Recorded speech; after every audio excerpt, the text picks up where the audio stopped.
Hello there, Mr. Kennedy here. We're on Chapter 4, Lesson 3, Video Notes. So, let's have our chapter packet out. Go ahead and flip to Lesson 3. We're going to learn about Mesopotamian empires, focusing on Sargon and Hammurabi. So, Mesopotamian empires greatly influenced civilizations. Hammurabi's code even influenced the legal codes of Greece and Rome. So, some chapters or units that we'll do later this year. Be remembering that information once we get there. So we're going to look at the social structure of Mesopotamia. So this could be something that could be filling out on grapes. So up at the top, we're going to have our kings. And now remember, kings are going to be the rulers of Mesopotamia. Underneath them, we're going to have the upper class. The upper class is going to be made up of priests, nobility, and rich merchants. So underneath those people, we're going to have a larger class, or the lower class, made up of merchants, farmers, and artisans. Now, artisans are people that make things with their hands. And underneath them, we're going to have the lowest class on our social structure pyramid. It's going to be made up of slaves. Now, slaves are going to be captured from war, or possibly they owe some money. So they're going to have to be a slave because they owe money to somebody. And that's our social structure, something that we could go and add to our grape section because we've had a lot of questions on that. Let's use the social pyramid, guys, right there. Now, who was Sargon? So we're going to learn about Sargon and his empire. You can see kind of down there in your picture, that's his empire and how vast and how large of an area that the empire of Sargon covered. So, in 2340 BC, Sargon captured or conquered and united most of Mesopotamia. So, I want everyone to stop right here and go ahead and put a star next to Sargon on your timeline. In 2340 BC, Sargon conquered and united most of Mesopotamia.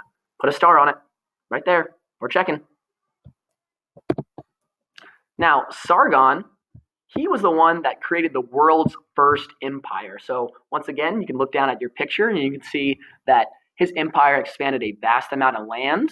And so we have a group of many different lands under one ruler. It's going to be Sargon. And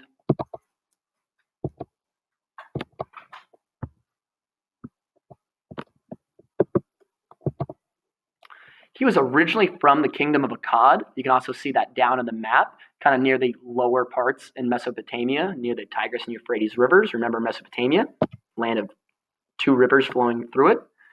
And he's from the northern part.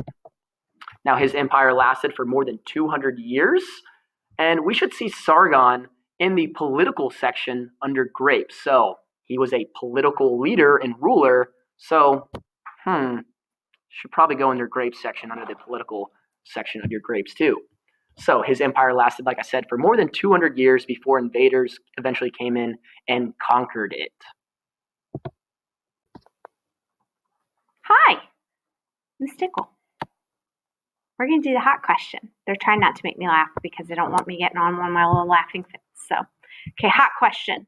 You ready? Very important. 3 to 5 sentences minimum. Got it? Do you believe Sargon deserved the title of the Great? Why or why not? This is a 2-part question. So we should see the 2 parts in your answer. First, you need to answer whether you believe he deserved the title of the Great. So you are not going to start this sentence out with, I believe. You would start it out with, Sargon does deserve or Sargon does not deserve the title of the Great. With the answer, okay, period, then you're going to explain why or why not.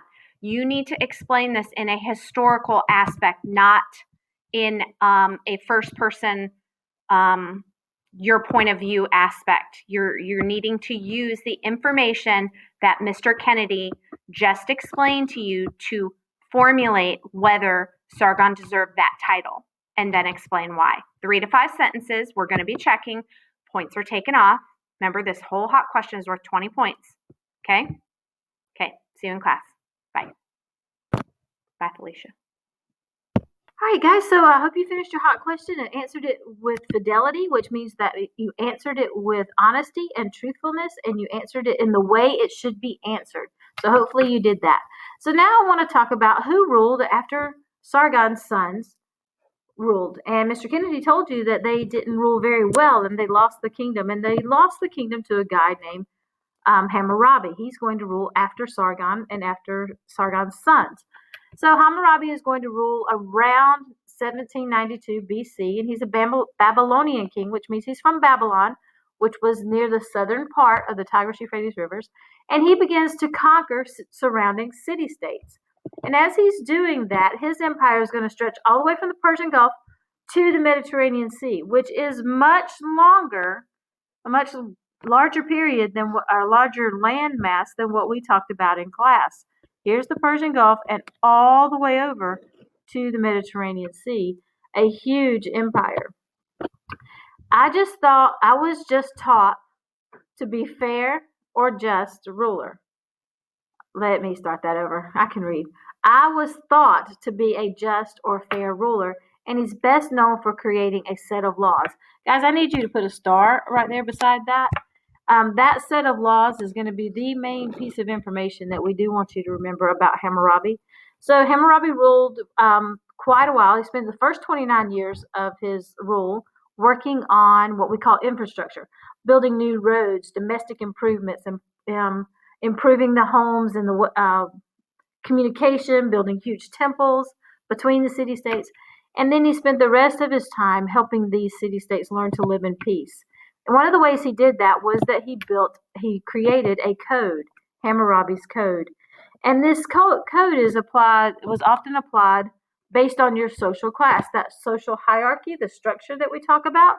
So the code would depend on where you fell in that structure as to how you were treated. And they tried to bring forth justice in everyday life. And this code of laws covered all kinds of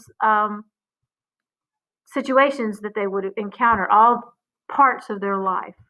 So this code is displayed out in public for everybody to see. Remember, it's over 8 feet tall and it has 282 laws. I need you to write 282 laws right here. 282. And it's displayed for everybody to see. And it deals with every aspect of their daily life. And whether it's from family, farming, shopping, how to treat your children, how to treat your family. But it had some flaws, but it was still more fair than the old laws. The fact that they were written down and everybody could see them was one thing that made them better than the old laws. And that is the big deal about these laws. This was the first time that laws are written down. And I need you to put that right here. I need you to draw like a number 1 in here. I'm going to try to draw a fancy number 1. This is the first time that these laws are written down for all to see. And it's because finally now people can write. We call that cuneiform. And these folks can write. And we're going to learn about these accomplishments in class. We'll work on that. But that is Hammurabi's claim to fame, so to speak, that he put these down where everybody could see them. Another thing that Hammurabi has with his laws is that there's an eye for an eye. And that means that the punishment should fit the crime. That if you do something to somebody, then that same thing should be done to you in form of a punishment. And we'll talk about that in class too. An eye for an eye. These laws lead into new laws for other countries to develop their laws, other civilizations writing their laws, and even follows into our world today about these laws and how that we have a judicial system that should administer justice for people when they break the laws and break the peace of our country. So that is Hammurabi. Please make sure you have all these things written down that we told you to, and we will see you in class. Please remember that you have a quiz also on Monday. All right, good luck. See you soon.